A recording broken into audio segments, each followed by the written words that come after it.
അവിടെ ആ വാക്യത്തിൽ താങ്കൾക്ക് തെറ്റിപ്പോയി. യേശുവിന്റെ രക്തത്താലാണോ സാത്താനെ റിക്കൺസിൽ ചെയ്യുന്നത്? ഒന്ന് വായിച്ചു നോക്കി.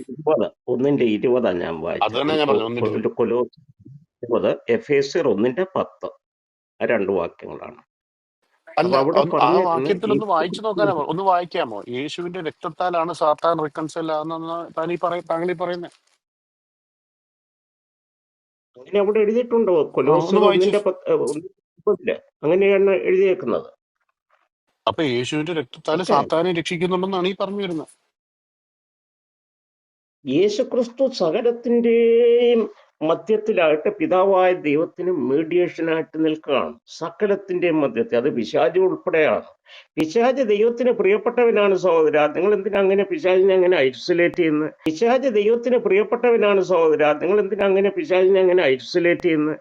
പിശാച് ദൈവത്തിന് പ്രിയപ്പെട്ടവനാ. ഇനി പിശാചിനാണെങ്കിൽ പോലും രക്ഷപ്പെടാൻ ആ മാർഗ്ഗമേ ഉള്ളൂ അയ്യോ എന്നാണ് എന്നെ പറഞ്ഞത്. കൊല്ലോ, എന്റെ പൊന്നോ. ഫിലിപ്പിച്ച ഒന്നും കൂടെ ഞാൻ സാത്താനും ദൈവത്തിന് പ്രിയപ്പെട്ടതാണെന്നാണോ ഫിലിപ്പിച്ചാൻ പറയുന്നത്? ബെസ്റ്റി ആയിട്ട് വരും. നിശ്ചയമായിട്ടും ബെസ്റ്റി. എന്ന് പറഞ്ഞ ദൈവ കുടുംബത്തിന്റെ ഭാഗമായിട്ടവന്.